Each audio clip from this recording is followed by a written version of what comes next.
Você sabia que a monogamia serve basicamente para um pai saber quem é o seu filho e a mãe saber quem é o pai da criança? Quando o ser humano estava no seu estado selvagem, todos se relacionavam sexualmente com todos. A única coisa que não podia era um pai com a filha e a mãe com o filho. Essa foi a primeira lei da humanidade, que foi a proibição do incesto. No mais, todos se relacionavam com todos. O direito brasileiro acompanha essa intuição de nossos ancestrais e amplia. Ele proíbe o casamento de primos até o 3º grau. Mas nesse tema de sexo, eu fico pensando, quando eu tive a minha primeira atração por uma menina. Eu ia para a escola, brincar com os amigos, mas também queria ver uma menina.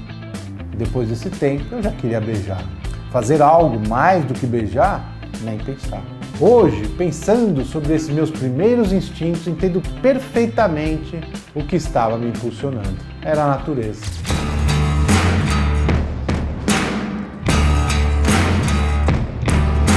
Para os filósofos gregos, isso tem nome: Eros.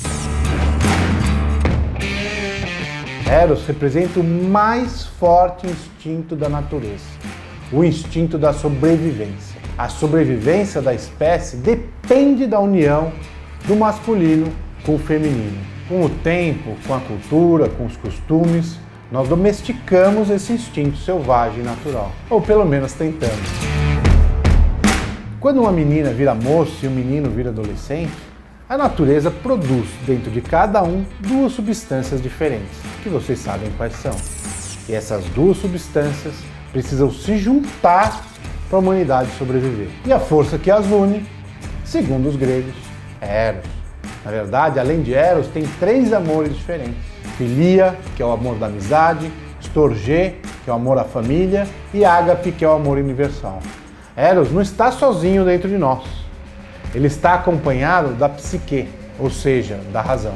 E é justamente aí que começa a solução da humanidade, mas também uma grande confusão. A relação Eros e psique é confusa.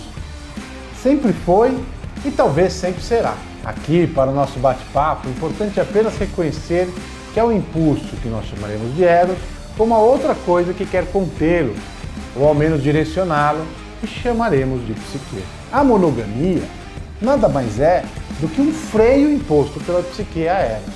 Às vezes, este freio não é eficaz. Mas a intenção é essa. Funcionou e funciona para a maioria das pessoas. E você? Depois de escutar tudo isso, ainda pensa a mesma coisa sobre monogamia?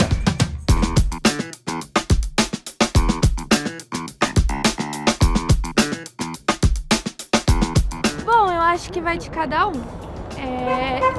Quando você escolhe uma pessoa pra vida, tem que ser aquela pessoa que te faz feliz. Se você não vê que não vai dar certo com essa pessoa, eu não acho necessário continuar. Por causa de um padrão. Eu acho que a pessoa tem que estar feliz. Sendo bem francos, isso é um jeito de viver a vida. Se tem gente que prefere a monogamia, ótimo. Se não, vai de cada um. Porque eu sou meio monogâmica mesmo. Gosto de um só.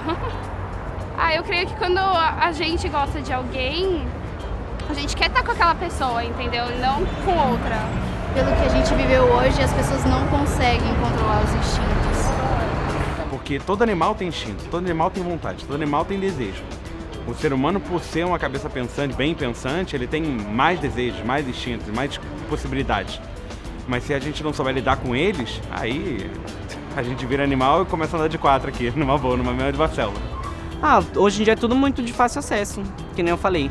Você chega ali na esquina, você olha pra um, já fica, é tudo muito fácil. Redes sociais, você encontra a pessoa, é tudo muito fácil hoje em dia. Então com isso não tem amor nenhum.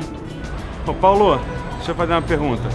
Com tanto desejo por aí, com tanto estímulo que a gente tem por aí, como é que faz a gente segurar a psique no meio dessa Eros toda? Boa pergunta, Luciano. De fato, esse é um grande problema, que é controlar, equilibrar o desejo junto com a psique. Estou vendo que há uma confusão entre a questão da monogamia e a fidelidade, ou da bigamia e a infidelidade.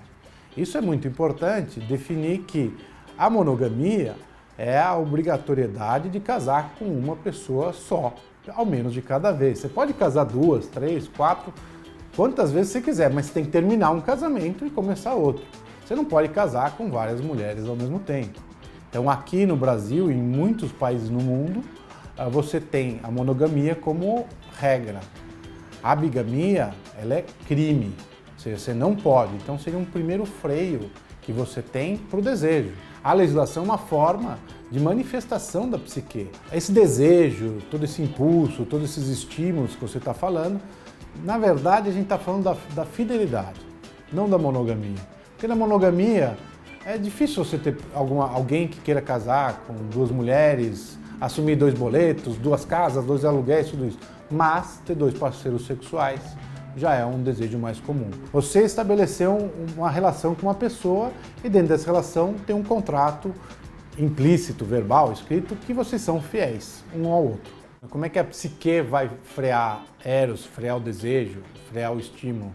Ela vai, primeiro, frear tudo isso quando você começa a pensar nas consequências da infidelidade. Então, qual que é a consequência?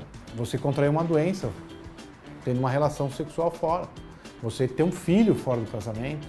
Isso tudo causa bastante consequências danosas para o casamento. Mesmo porque o objetivo do desejo é você ter prazer. Agora, se por conta do teu desejo você vai ter um prazer e 10 aborrecimentos, tem vezes que é melhor não ter esse prazer. Então, Luciano, se você ficou satisfeito aí com a nossa resposta, deu para perceber com esses exemplos como a psique freia eros, como freia o desejo, segue a gente aí no canal, acompanhe nossos vídeos, clica no sininho, que vai ter muita coisa pela frente ainda.